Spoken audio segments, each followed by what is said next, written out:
ಯೇಸುವಿಗೆ ಸ್ತೋತ್ರ.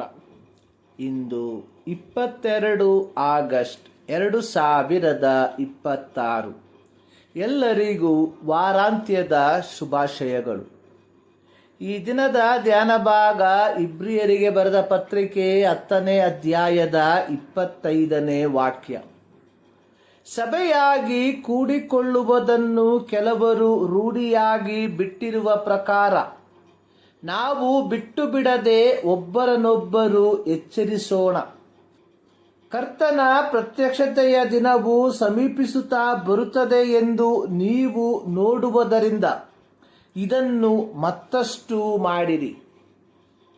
ಮೊದಲ ಶತಮಾನದ ಯಹೂದ ಕ್ರೈಸ್ತರು ತಮ್ಮ ಜೀವಿತಾವಧಿಯಲ್ಲಿಯೇ ಕರ್ತನು ಹಿಂತಿರುಗಿ ಬರುತ್ತಾನೆಂದು ನೆನೆಸಿದ್ದರು.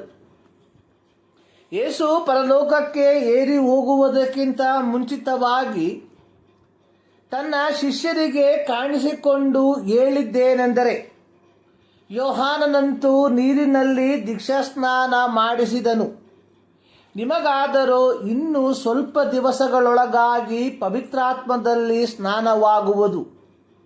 ಆದ ಕಾರಣ ನೀವು ಯೆರೂಸಲೇಮನ್ನು ಬಿಟ್ಟು ಹೋಗದೆ ತಂದೆ ಮಾಡಿದಂಥ ನೀವು ನನ್ನಿಂದ ಕೇಳಿದಂಥ ವಾಗ್ದಾನಕ್ಕೆ ಕಾದುಕೊಂಡಿರ್ರಿ ಎಂದು ಅಪ್ಪಣೆ ಕೊಟ್ಟನು.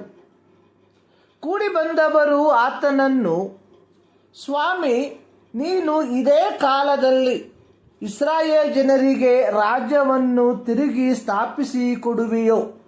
ಅಪೊಸ್ತಲರ ಕೃತ್ಯ 1ನೇ ಅಧ್ಯಾಯ 4ರಿಂದ 6 ವಾಕ್ಯ.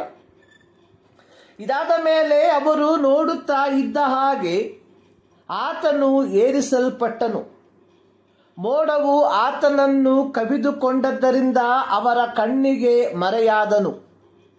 ಅವರು ಆಕಾಶದ ಕಡೆಗೆ ದೃಷ್ಟಿಸಿ ನೋಡುತ್ತಾ ಇರಲಾಗಿ ಶುಭ್ರವಸ್ತ್ರಧಾರಿಗಳಾದ 2 ಪುರುಷರು ಪಕ್ಕನೆ ಅವರ ಹತ್ತಿರ ನಿಂತುಕೊಂಡು, ಗಲಿಲಾಯದವರೇ, ನೀವು ಆಕಾಶದ ಕಡೆಗೆ ನೋಡುತ್ತಾ ನಿಂತಿದ್ದೀರಿ. ನಿಮ್ಮ ಬಳಿಯಿಂದ ಆಕಾಶದೊಳಗೆ ಸೇರಿಸಲ್ಪಟ್ಟಿರುವ ಈ ಯೇಸು ಯಾವ ರೀತಿಯಲ್ಲಿ ಆಕಾಶದೊಳಗೆ ಹೋಗಿರುವುದನ್ನು ನೀವು ಕಂಡೀರೋ ಅದೇ ರೀತಿಯಲ್ಲಿ ಬರುವನು. ಅಪೊಸ್ತಲರ ಕೃತ್ಯ 1ನೇ ಅಧ್ಯಾಯ 10ರಿಂದ 11 ವಾಕ್ಯ. ಪೌಲನು ತನ್ನ ಸೇವೆಯ ಆರಂಭ ಘಟ್ಟಗಳಲ್ಲಿ ಯೇಸು ಸನ್ನಿಹಿತವಾಗಿಯೇ ಬರುವನೆಂದು ನಿರೀಕ್ಷಿಸುವವನಾಗಿದ್ದನು. ಪೌಲನು ಕೊರಿಂಥ ಸಭೆಗೆ ಪತ್ರಿಕೆಯನ್ನು ಬರೆದಿರುವಾಗ ಅಲ್ಲಿ ಹೇಳಿರುವಂಥದ್ದು, ನಾವೆಲ್ಲರೂ ನಿದ್ರೆ ಹೋಗುವುದಿಲ್ಲ, ಆದರೆ ಕಡೆ ತುತ್ತೂರಿಯ ಧ್ವನಿಯಾಗುವಾಗ ನಾವೆಲ್ಲರೂ ಒಂದು ಕ್ಷಣದಲ್ಲೇ ರೆಪ್ಪೆ ಬಡಿಯುವಷ್ಟರೊಳಗಾಗಿ ಮಾರ್ಪಡುವೆವು. ತುತ್ತೂರಿಯು ಊದಲಾಗಿ ಸತ್ತವರು ನಿರ್ಲಯರಾಗಿ ಎಬ್ಬಿಸಲ್ಪಡುವರು, ನಾವು ಮಾರ್ಪಡುವೆವು. ಲಯವಾಗುವ ಈ ದೇಹವು ನಿರ್ಲಯತ್ವವನ್ನು ಧರಿಸಿಕೊಳ್ಳುವುದು. 1 ಕೊರಿಂಥ 15:52-53. ಥೆಸಲೋನಿಕ ಸಭೆಗೆ ಬರೆಯುವಾಗ ಅಲ್ಲಿ ಹೇಳಿರುವಂಥದ್ದು, ಕರ್ತನು ತಾನೇ ಆಜ್ಞಾಘೋಷದೊಡನೆಯೂ ಪ್ರಧಾನ ದೂತನ ಶಬ್ದದೊಡನೆಯೂ ದೇವರ ತುತ್ತೂರಿಯ ಧ್ವನಿಯೊಡನೆಯೂ ಆಕಾಶದಿಂದ ಇಳಿದು ಬರುವನು. ಆಗ ಕ್ರಿಸ್ತನಲ್ಲಿ ಸತ್ತವರು ಮೊದಲು ಎದ್ದು ಬರುವರು.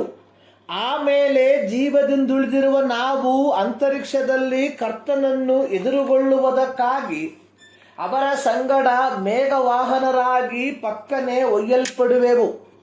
1 ಥೆಸಲೋನಿಕ 4:16-17.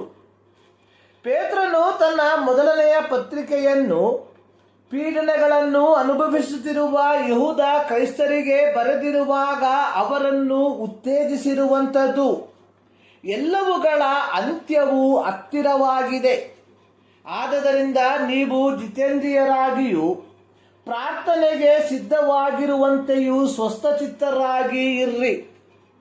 1 ಪೇತ್ರ 4:7. ನಂತರದಲ್ಲಿ ಪೌಲನು ರೋಮ್ನಲ್ಲಿ ಸೆರೆವಾಸವನ್ನು ಅನುಭವಿಸುವ ಸಮಯದಲ್ಲಿ ಕ್ರಿಸ್ತನ ಬರೋಣಕ್ಕಿಂತ ಮುಂಚೆ ತನ್ನ ಮರಣದ ಕುರಿತಾಗಿ ಪ್ರಸ್ತಾಪಿಸಿರುವುದನ್ನು ನೋಡುತ್ತೇವೆ. ಫಿಲಿಪ್ಪಿ 1:21-24, 2 ತಿಮೋತಿ 4ನೇ ಅಧ್ಯಾಯದ 6ರಿಂದ 8 ವಾಕ್ಯಗಳಲ್ಲಿ ಇದನ್ನು ಕಾಣುತ್ತೇವೆ. ಅಪೊಸ್ತಲರ ಕಾಲದ ಆದಿಮ ಸಭೆಯು ಅಪೊಸ್ತಲರ ಕೃತ್ಯ 2ನೇ ಅಧ್ಯಾಯದ 42ರಲ್ಲಿ ಬರೆದಿರುವ ಪ್ರಕಾರ ಅವರು ಅಪೊಸ್ತಲರ ಬೋಧನೆಯನ್ನು ಕೇಳುವುದರಲ್ಲಿಯೂ, ಸಹೋದರರ ಅನ್ಯೋನ್ಯತೆಯಲ್ಲಿಯೂ, ರೊಟ್ಟಿ ಮುರಿಯುವುದರಲ್ಲಿಯೂ, ಪ್ರಾರ್ಥನೆಗಳಲ್ಲಿಯೂ ನಿರತರಾಗಿದ್ದರು. ಇಬ್ರಿಯ ಗ್ರಂಥಕರ್ತವು ಇಲ್ಲಿ ಬರೆದಿರುವಂಥದ್ದು ಯೇಸು ಕ್ರಿಸ್ತನ ಪ್ರತ್ಯಕ್ಷತೆಯು ಹತ್ತಿರವಾಗಿರಲಾಗಿ ನಾವು ಆತನ ಬಳಿಯಲ್ಲಿ ಕೂಡಿಕೊಳ್ಳುವವರಾಗಬೇಕಾದರೆ ಅನ್ಯೋನ್ಯತೆಯಲ್ಲಿ ಕೂಡಿದವರಾಗಿರಬೇಕು. ಅನ್ಯೋನ್ಯತೆಯನ್ನು ನಿರ್ಲಕ್ಷಿಸುವುದು ಅಂದರೆ ತಟಸ್ಥ ಧೋರಣೆಯಲ್ಲ, ಬದಲಿಗೆ ಆಧ್ಯಾತ್ಮಿಕ ಅಪಾಯವಾಗಿದೆ. ಇಂದು ಅನೇಕರು ಈ ವಾಕ್ಯವನ್ನು ಮುಂದಿಟ್ಟುಕೊಂಡು ಸಭಾ ಸದಸ್ಯರುಗಳನ್ನು ಬೆದರಿಕೆ ಹಾಕುವುದನ್ನು ನೋಡುತ್ತೇವೆ. ಕಾರಣ ಅವರಿಗೆ ನಿಮ್ಮ ಮೇಲಿರುವ ಪ್ರೀತಿಗಿಂತ ನಿಮ್ಮ ಮೂಲಕ ಬರುವ ಕಾಣಿಕೆಯ ಮೇಲಿನ ಪ್ರೀತಿ. ಈಗ ಕೆಲವು ಸಭೆಗಳಲ್ಲಿ ಕಾಣಸಿಗುವಂತಹ ನ್ಯೂ ಟ್ರೆಂಡ್, ಹೊಸ ಪ್ರವೃತ್ತಿ, ಸದಸ್ಯರುಗಳು ಸಭೆಗೆ ಬಾರದಿದ್ದರೂ ಪರವಾಗಿಲ್ಲ, ಕಾಣಿಕೆಯನ್ನು ದಶಮ ಭಾಗವನ್ನು ಆನ್ಲೈನ್ ಮೂಲಕ ತಲುಪಿಸಿದರೆ ಸಾಕು.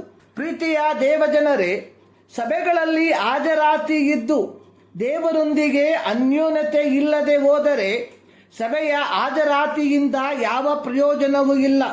ಇಲ್ಲಿ ಸಭಾ ಕಟ್ಟಡಗಳಿಗೆ ದೇಣಿಗೆ ಕೊಟ್ಟು ಹಸಿದವರಿಗೆ ಆಹಾರವಿಕ್ಕದೆ ಹೋದರೆ ನೀವು ಕೊಡುವ ದೇಣಿಗೆ ವ್ಯರ್ಥ.